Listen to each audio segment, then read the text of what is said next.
ماں باپ کا دھیان آج کل صرف بچیوں کی پڑھائی پر ہوتا ہے. ان کو اس بات کی پرواہ نہیں ہوتی کہ وہ جوان ہو چکی ہے, شادی کی ضرورت محسوس کرتی ہے, اور اس بات کا علم بھی ہوتا ہے کہ اس بچی کے تعلقات خراب ہو چکے ہیں, پھر بھی نظر انداز کر کے سارا زور پڑھائی پہ لگاتے ہیں. یہ ایک بہت بڑی حقیقت ہے. جس نے بھی یہ سوال پوچھا ہے نا, بالکل صحیح سوال پوچھا ہے. ایک ہمارے سوسائٹی کا ایک المیہ پتہ ہے کیا ہے؟ باپ کو ہمیشہ فکر ہوتی ہے بچی کی شادی کی, کیونکہ اللہ نے نیچرل گارڈین کس کو بنایا ہے, گارڈین جو بنایا نا نیچرل, وہ باپ کو بنایا ہے. اس کو بہت فکر ہوتی ہے, وہ سوچتا ہے میرے مرنے کے بعد اس کا ہوگا کیا. وہ عزت کا محافظ ہوتا ہے, وہ پیسوں کو اور ان چیزوں کو دوسرے نمبر, وہ کہتے ہیں اس کو اچھا سسرال مل جائے, اپنے گھر کی ہو جائے, پھر پڑھے بے شک, ابھی بھی پڑھے, بعد میں بھی پڑھے, پڑھائی سے اس کو نفرت نہیں ہوتی, لیکن وہ ترجیح دیتا ہے اس کے فیوچر. وہ دیکھ رہا ہوتا ہے نا سوسائٹی میں, دفتروں میں, کس طرح لڑکیاں جو جاب کر رہی ہیں دھکے کھا رہی ہیں, بوائے فرینڈ ہے ان کی عزتوں سے کھیل رہے ہیں, ویڈیو کالنگ کر کے ان کے کپڑے اتروا کے وائرل کر رہے ہیں ویڈیوز. وہ یہ سارے منظر دیکھ چکا ہوتا ہے باپ. مائیں کیا کر رہی ہوتی ہیں, وہ بچیوں کو باپ کے خلاف ورغلا رہی ہوتی ہیں کہ تمہارا بیٹا نا, تمہارا باپ جو ہے نا, جو تمہاری شادی کرنا چاہتا ہے, اصل میں یہ ذمہ داری اپنے سر سے اتارنا چاہتا ہے. سب مائیں ایسی نہیں ہوتی, لیکن بعض مائیں ایسا کر رہی ہوتی ہیں. اصل میں اس کو تو فکر ہے جلدی سے کھلانا مشکل ہے نا, بچے پیدا تو کر لی, اب یہ چاہ رہا ہے جلدی سے نکلو, تو باپ کی باتوں میں نہیں آنا, بیٹا ایجوکیشن کو فوکس کرو. کل سسرال میں حالات خراب ہو گئے, ایک تعلیم ہوگی تو وہ تعلیم تمہارے کام آئے گی. سسرال میں حالات خراب جب ہوں گے جب سسرال فیوچر میں ملے گا اس کو. جو آپ کا اسٹائل ہے, اس کو فیوچر میں سسرال ملنے کا آپشن بہت کم رہ گیا اس کے پاس. سسرال لالچی ملے گا جو اس کی ایجوکیشن اور اس کی ارننگ کو دیکھ کے شادی کر رہا ہوگا. اس کے تو حالات خراب ہونے ہی ہونے ہیں. سمجھ رہے ہیں کہ نہیں سمجھ رہے؟ تو مائیں بچوں کو, خدا کا واسطہ, بچیوں کو باپ کے خلاف نہ لے کے جائیں. باپ بیٹی کو سمجھا رہا ہوتا ہے, بیٹی تمہارے شادی کرنا چاہتا ہوں, اچھا رشتہ ہے, ڈاکٹر ہے, انجینئر ہے, پروفیسر ہے, بہت اچھے لوگ ہیں, عیش کرو گی سسرال میں. بیٹیوں کو مائیں کان بھر رہی ہوتی ہیں, باپ کی باتوں میں مت آنا, یہ تمہیں سائنسدان بننے سے روک رہا ہے, یہ تمہیں کمپیوٹر سائنس سے روک رہا ہے, یہ تمہیں میڈیکل سائنس سے روک رہا ہے. اس سے بچی ماں کی بات سنتی ہے, وہ باپ کو بے وقوف سمجھنا شروع کر دیتی ہے, اور پھر ایسی بچیوں کی مائیں خون کے آنسو روتی ہیں بعد میں. مائیں خود رو رہی ہوتی ہیں, میرے پاس روتی بھی آئی ہیں مائیں, یہ میں ہوائی باتیں نہیں کر رہا, کہ جب رشتے تھے ہم نے انکار کر دیا تھا, اور باپ تو چاہتا تھا شادی ہو لیکن ہم نے انکار کر دیا, اب یہ موٹی اتنی ہو گئی ہے کوئی رشتہ نہیں دیتا. کیونکہ تعلیم میں دماغ لگتا ہے, اسٹریس ہوتی ہے, اور اسٹریس سے آپ کی صحت کیا ہوتی ہے, خراب ہوتی ہے. میڈیکل سائنس کی تعلیم کو بچوں کا کھیل نہیں ہے, ٹھیک ٹھاک اسٹریس اور ٹینشن ہوتی ہے اس سے. تو اب وہ اس میں وہ رشتے ہی نہیں آ رہے ہیں تو ڈاکٹر بنا دیا لڑکی کو, رشتے 8ویں پاس آ رہے ہیں. تو ہر چیز کی ایک ایج ہوتی ہے. مرد کے لیے لڑکی میں سب سے زیادہ اٹریکشن ہوتی ہے اس کی عمر کتنی ہے.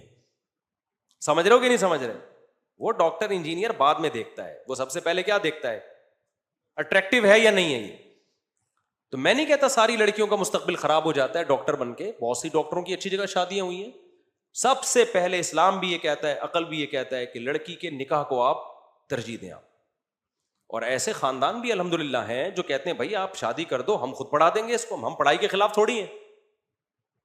اپنی گھر کی باتیں شیئر نہیں کرنی چاہیے, لیکن میں یہ کہہ کے پھر بھی کرتا ہوں تاکہ میں مثال تو ہوں نا. میری بچی کی شادی ہوئی ہے, عالمہ شادی کے بعد بننا شروع ہوئی ہے. وہ ہم نے کہہ دیا تھا بھائی اب آپ کی امانت ہے, آپ نے پڑھانا ہے, تو انہوں نے خود پوچھا, اس نے کہا عالمہ بننا ہے, وہ پڑھ رہی ہے مدرسے میں, عالمہ بن رہی ہے. تو یہ جو سارے کام ہیں یہ بعد میں بھی ہو سکتے ہیں, لیکن سسرال بعد میں نہیں مل سکتا. اور لڑکی میں بھی تو ڈیزائرز ہے نا, جب وہ یونیورسٹی میں پڑھے گی. دیکھو میرے پاس ایک خاتون آئی, مجھے کہنے لگی میں نے اپنی بچی کی تعلیم پہ لاکھوں روپے لگائے, شادی نہیں کرائی اس کی, کہ پہلے ایجوکیشن حاصل کرے. پتہ نہیں کتنے 1-1.5 لاکھ روپے تو منتھلی فیس تھی اسکول کی. کہہ رہی بچی چرس پی رہی ہے. کیا کر رہی ہے؟ اور بوائے فرینڈ ہے اس کے, زنا بھی کر رہی ہے, بدکاریاں بھی کر رہی ہے, ویڈیو کال پہ باتیں بھی کر رہی ہے. اور جب لڑکی ایک دفعہ حیا نکلتی ہے تو اس میں بدتمیزی کے سافٹ ویئر آٹومیٹیکلی انسٹال ہو جاتے ہیں, بدتمیزی کے وائرس آٹومیٹیکلی آ جاتے ہیں. جس کے بوائے فرینڈ ہو گئے نا دوستی ہیلو تو پھر اما نہیں ہوتا اس کے, وہ زبان چلاتی ہے. کہہ رہی ہے وہ خاتون کا رونا یہ تھا کہ میں نے لاکھوں روپے خرچ کر کے اس کو بگاڑا ہے, اور میں اب اللہ سے توبہ کر رہی ہوں, اللہ میری غلطی مجھے معاف کر دے. تو اللہ معاف کیوں نہیں کر رہا, یہ بچی ٹھیک کیوں نہیں ہو رہی ہے. اس خاتون کو جو میں نے جواب دیا, وہ جواب میں آپ کو نہیں دوں گا. اس خاتون کو میں نے الگ جواب دیا, کیونکہ میں اگر وہ جواب دیتا نا صحیح ہوتا تو اس بیچاری کی ڈپریشن بڑھتی. اس کو تو میں نے یہ کہا کہ اللہ انشاءاللہ بہتر کرے گا, آپ دعا کریں, ہم بھی دعا کرتے ہیں. اب یہ حالت ہے, کوئی لڑکا شادی بھی نہیں کر رہا, کیونکہ لڑکے کو پتا ہے کہ یار اس کی اتنے بوائے فرینڈ ہیں, اتنا. لڑکا چاہے ایک نمبر کا ٹھرکی ہو, بیوی وہ یہی چاہتا ہے کہ کس کی ہو, صرف میری ہو. اب لڑکے بھی لفٹ نہیں کرا رہے اس کو, اور ایسی لڑکیوں کی شادی ہو کے 1 مہینے بعد طلاق ہی ہونی ہے نا اس کی, کیونکہ جس بدتمیزی سے وہ ماں سے بات کر رہی ہے, وہ تو شوہر تو 2 ٹکے کا آدمی نہیں ہوتا, اس کو کیا لفٹ کرائے گی وہ بھائی. اس کو یونیورسٹی نے اتنا بولڈ بنا دیا ہے, اتنا میچور کر دیا ہے, اتنا کانفیڈنس پیدا کر دیا ہے کہ وہ شوہر کی آنکھوں میں آنکھیں ڈال کے بات کرنے پہ فخر محسوس کرتی ہے. شوہر کہتا ہے بھائی میں نے تجھے باپ بنا کے لایا ہوں یا بیوی بن کے آئی ہے تو وہ نہیں چل سکتی, ایڈجسٹ نہیں ہو سکتی, طلاقیں ہوتی ہیں. ہمارے ایک دوست کا واقعہ ہوا, وہ بیگم اتنی بولڈ تھی نا, وہ شادی ہوئی ہے تو وائف نے پہلے کہہ دیا ایکچولی میں دل میں کوئی بات نہیں رکھتی, آپ میری پسند نہیں ہو, یہی الفاظ تھے اس کے. مجھے بتا رہا تھا, وائف نے کہا کہ میں آپ کو بالکل بھی لائک نہیں کرتی, میرے پیرنٹس کا فیصلہ ہے اور مجھے بالکل بھی آپ, آئی ڈونٹ لو یو. اس نے کھینچ کے دلہن کو لگایا تھپڑ, غلط کیا, اور کہا کہ جب تو پسند نہیں کرتی تھی تو شادی سے پہلے بتاتی نا, میرا ٹائم برباد کیا, دے دنادن, پتہ نہیں پولیس آئی ہوگی نہیں آئی ہوگی, بہرحال طبیعت سے اس کو مارا. تو بعد میں پھر ان میں طلاق ہوئی ہے. تو بہت زیادہ جو بولڈ بنا رہے ہیں نا, کانفیڈنس پیدا کر رہے ہیں بچیوں کے اندر, جو جیسا ہے, جس کو اللہ نے جس کام کے لیے پیدا کیا نا, اس کو اسی کام کا, عورت گھر بسانے کے لیے میرے بھائی, اس کی نیچر بھی اسی خوش ہے اس میں, وہ اچھی لائف گزارے گی. آپ نے اس کو مردوں والی زندگی دو گے تو نہ مرد بنے گی نہ وہ عورت بنے گی.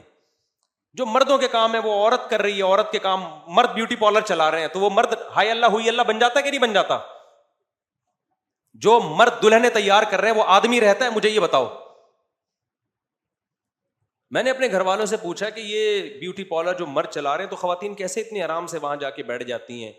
عورتوں کو تو عورتوں کا پتا ہوتا ہے, کہتی ہیں. تو اس نے کہا کہ میرے گھر والوں نے بتایا کہ خواتین کہتی ہیں کہ ہمیں ان مردوں سے بالکل بھی خطرہ نہیں ہے, کیونکہ ہمیں پتہ ہے یہ ان میں اور ہم میں کوئی فرق نہیں ہے.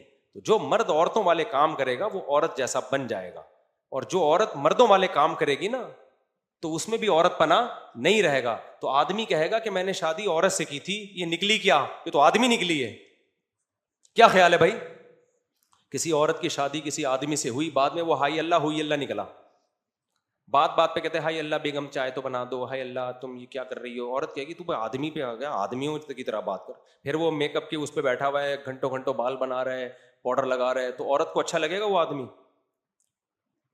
ایک میں بار بار واقعہ بتا چکا ہوں کئی دفعہ, ایک امریکہ میں ایک بڑا گلوکار تھا, بہت پرانا واقعہ ہے. لوگ کہتے ہیں اگر یہ اتنا مشہور تھا تو ہمیں کیوں نہیں پتا. بھائی مجھے کیا پتا, 20-25 سال پہلے مجھے کسی نے بتایا تھا واقعہ. گلوکار کا نام تھوڑی مجھے پتا ہے, سنگر کا آپ سرچ کریں, ہو سکتا ہے نکل آئے. لڑکیاں بڑی مرتی تھیں اس کے اوپر نا, کون خوش قسمت اس سے شادی کرے گی. اس نے کسی سے شادی کر لی, لڑکی نے, اس کی بیوی نے 6 مہینے بعد اس سے ڈیورس لے لی. کیوں لی؟ امریکہ کا وہ سنگر تھا, اس کی لڑکی نے دعویٰ کیا کہ جتنی دیر مجھے تیاری میں لگتی ہے نا, میک اپ ڈریسنگ ٹیبل پہ بیٹھتی ہوں, کم بخت اتنی ہی دیر یہ بھی بیٹھتا ہے. لڑکیاں تیار ہوتی ہیں نا, وہ تو چلو عورت ہے بھائی, اس کا تو زینت ہی حق ہے اس کا, یعنی یہ بھی شیشے کے سامنے ہی بیٹھا رہتا ہے ہر وقت. کبھی اپنی نوک پلک, داڑیاں واڑیاں تو ہوتی نہیں, کلین شیو ہوتے ہیں, ہر وقت یوں لپسٹک لگا رہے کر رہے. تو مجھے اس میں زنانے پن کی بو آ رہی ہے, لیڈیز پن. تو میں نے شادی آدمی سے کی تھی, یہ نکلا کیا ہے؟ تو حرکتوں سے تو یہ آدمی تھوڑی ہے. تو جتنی دیر میک اپ میں مجھے لگ رہی ہے اتنی دیر. دیکھو یہ خواتین میں مشہور ہے نا, شادی میں جا رہی ہیں تو تیار ہی نہیں ہو رہی, 1-1 گھنٹہ لیٹ پہنچ رہی ہیں. آدمی تھوڑی, آدمی تو گیا دھڑا دھڑ نہایا, بال بنائے, اور بس گٹکا جو کھایا ہوا تھا تہذاب سے کلی کی اور نکل آیا. تو یہ خوب سمجھ لو, جب آپ لڑکیوں کو اتنا کانفیڈینس سکھا رہے ہو نا, لڑکوں کے ساتھ کو ایجوکیشن میں پڑھ رہی ہیں, لڑکوں کے سامنے تقریریں کر رہی ہیں, اور اس کو کہا تھا ماشاء اللہ اٹ از کالڈ کانفیڈینس. یہ کانفیڈینس گھر بسانے میں کیا بنے گا میرے بھائی؟ رکاوٹ بنے گا, اور طلاق کا ریشو اس سے بڑھے گا. لڑکیوں کو لڑکیوں کے سامنے کانفیڈنٹ ہونے دو, مردوں کے سامنے حیا اچھی ہے. اللہ نے موسیٰ علیہ السلام کا واقعہ بتایا نا, وجاءت احداہما تمشی علی استحیاء. موسیٰ علیہ السلام کے جو سسر تھے, جب شادی نہیں ہوئی تھی تو بعد میں سسر بنے نا تو ان کی بیٹی موسیٰ علیہ السلام کو بلانے کے لیے یہ حیا کے ساتھ، کیوں؟ اس کو پتا ہے غیر محرم مرد سے بات کرنی پڑی ہے، ان کو بلانا پڑ رہا ہے، تو اللہ نے اس کی حیا کو قرآن میں ہائی لائٹ کیا. تو بچیاں گھر کی چار دیواری، اور گھر کی چار دیواری سے شوہر کے گھر میں اچھی لگتی ہیں.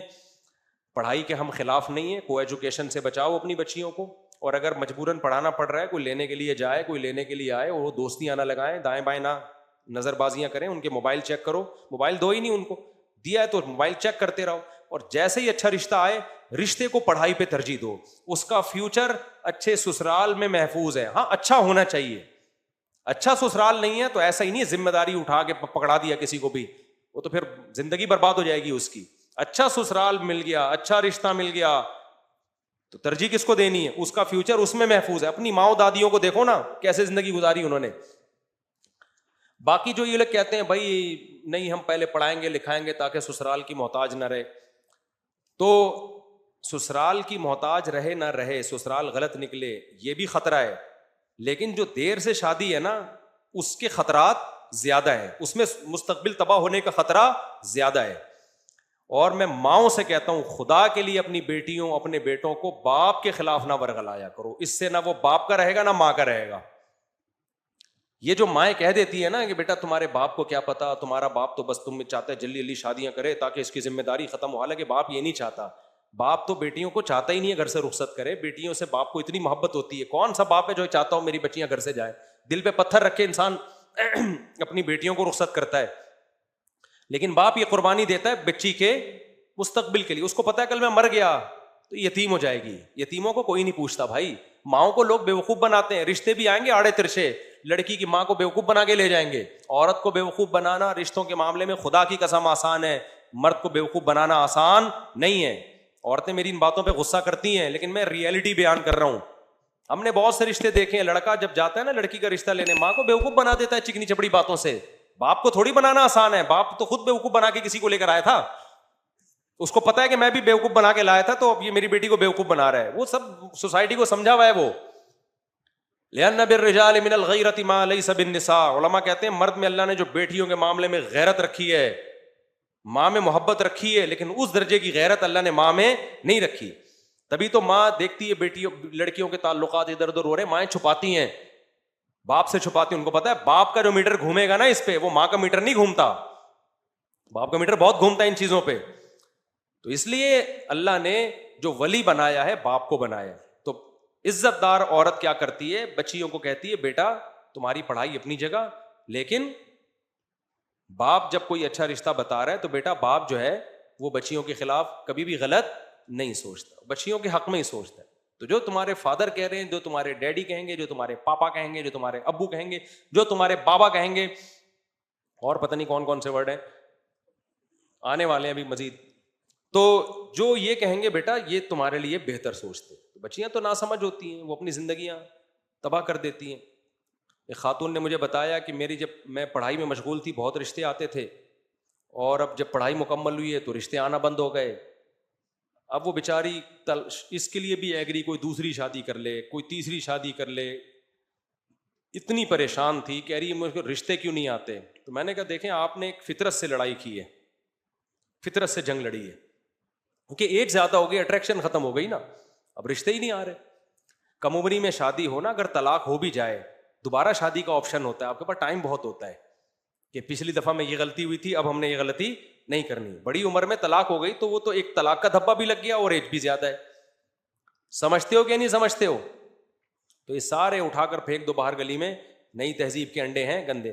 وہ جو اس خاتون کو میں نے مشورہ دیا نا، خاتون کو میں نے مشورہ دیا کہ آپ نے بچی کو اسکول میں پڑھایا بگڑ گئی، اب آپ کہہ رہی ہیں میں توبہ کر رہی ہوں تو سیدھی کیوں نہیں ہو رہی ہے. اس کا اصل جواب یہ ہے کہ آپ اللہ کے حکم کو توڑتے ہو، اس کی تلافی ہو سکتی ہے توبہ کے ذریعے. فطرت کے اصولوں کو توڑتے ہو، توبہ کے ذریعے اس کی تلافی نہیں ہوتی. میں اس کی ایک مثال دیتا ہوں. کہیں کھڈے میں آگ جل رہی ہے، قریب میں ایک دیوار ہے، لوگ کہہ رہے ہیں اس دیوار پہ چل کے مت چلو، سلپ ہو گئے تو سیدھا آگ میں گرو گے. آپ کہہ رہے ہو کوئی سلپ نہیں ہوتا، میں بیلنس قائم رکھوں گا، لیکن سلپ ہوئے آگ میں گر گئے. گرتے ہی آپ کو خیال آیا مجھ سے گناہ ملے گا نا آپ کو، اس پہ کیا خیال ہے بھائی؟ آپ نے کیوں رسک لیا؟ گناہ ملے گا نا. آپ کو خیال ہے اے اللہ میں نے بہت بڑا جرم کیا, آئندہ میں ایسے بے احتیاطی نہیں کروں گا, مجھے معاف کر دے, اللہ کیا کرے گا آپ کو؟ معاف. پھر آپ کہو اے اللہ مجھے اس آگ سے بھی نکال دے, اللہ کہے گا نہیں, گناہ معاف کر دیا, آگ میں جو گرتا ہے نکلتا نہیں ہے. تو کہ ابراہیم علیہ السلام تھوڑی تجھے آگ سے نکال دوں. کیوں؟ آگ میں گرنا یہ آپ کی فطرت سے لڑے ہو, آپ فطرت سے لڑ لیے نا. تو دنیا کا جو نقصان ہونا ہے, جو نیچر سے لڑ کے آپ نے نقصان کیا ہے, نیچر آپ کو معاف نہیں کرے گی, جلو گے آگ میں. توبہ ہاں یہ ہے کہ آخرت میں سزا نہیں ملے گی, آپ دنیا کا جو نقصان ہونا تھا وہ ہوگا. آپ نے اپنے بچوں کو بورڈ اسکولوں میں ڈال دیا نا بگاڑنے کے لیے, کو ایجوکیشن میں, پھر لڑکیوں کے نام موبائل چیک کر رہے ہیں اور وہ کانفیڈنس سیکھ رہی ہیں, تو پھر وہ چرس پینا وہ شروع کریں گی. وہ ان کے پروفیسروں سے تعلقات اگر نگرانی نہیں ہو رہی, اس کا ساری ایسی نہیں ہوتی لیکن امکان ہے. لیکن جب بگڑ گئی تو آپ توبہ کرو گے, جو آپ نے بگاڑا ہے نا اس بگاڑنے کا گناہ معاف ہوگا, لیکن نیچر سے جو بغاوت کی ہے اس کی جو دنیا میں سزا ملنی تھی وہ سزا مل کے رہے گی. سمجھتے ہو کہ نہیں سمجھتے؟ جیسے آپ کی بندوق میں گولی تھی, آپ کو پتہ نہیں تھا, چلا دی اور چل کے آپ مرنے لگے, تو آپ کو احساس ہو رہا ہے اللہ میں نے جرم کیا بے احتیاطی کی, معاف کر دے. معاف کر دے گا اللہ, معاف کر دے گا, سزا نہیں ملے گی آخرت میں. لیکن گولی معاف, گولی یہ نہیں کہے گی کہ چلو میں ریورس ہو جاتی ہوں چونکہ غلطی سے چلا ہے تم. تو جب آپ اپنے بچوں کو ایسا باپ کے خلاف ورغلاتی ہیں مائیں کہ تمہارا باپ ایسا تمہارا باپ ویسا, یہ نیچر سے لڑ, جو اصل اس کا سرپرست تھا آپ نے اسی کی عظمت دل سے نکال دی. اب اس کا رزلٹ یہ نکلے گا کہ بچی بگڑے گی, اب وہ بدتمیز بنے گی, اب وہ نہ باپ کی مانے گی نہ وہ ماں کی مانے گی, اور شادی ہو گئی تو شوہر کی بھی نہیں مانے گی نہ سسرال کی مانے گی. اب وہ باغی بن چکی ہے. سب سے بڑا رشتہ تو باپ کا ہوتا ہے, اسی کو نہیں مانا تو اب آگے کس کو ماننا ہے اس نے؟ اب وہ ساری زندگی بغاوت, بدتمیزی. تو اس لیے بھائی یہ نیچر سے مت لڑو. ہاں کوئی باپ ہی چرسی ہو, خدا نخواستہ شرابی ہے, 2 نمبر باپ ہے, وہ ایک الگ چیز ہے. بعض باپ برے ہوتے ہیں, برا باپ ہے تو ایک الگ بات ہے. نارمل باپ, آپ جیسے شریف شرفا جو بیٹھے ہوئے ہیں, نارمل باپوں کی بات کر رہا ہوں. تو ماں کو ان کے خلاف, باپ کے خلاف کبھی بھی نہیں لے جانا چاہیے بچے کو, اور باپ کو بھی نہیں لے جانا چاہیے ماں کے خلاف لے کے جائیں. لیکن آرڈر کس کا چلے گا؟ آرڈر گھر میں باپ کا چلے گا.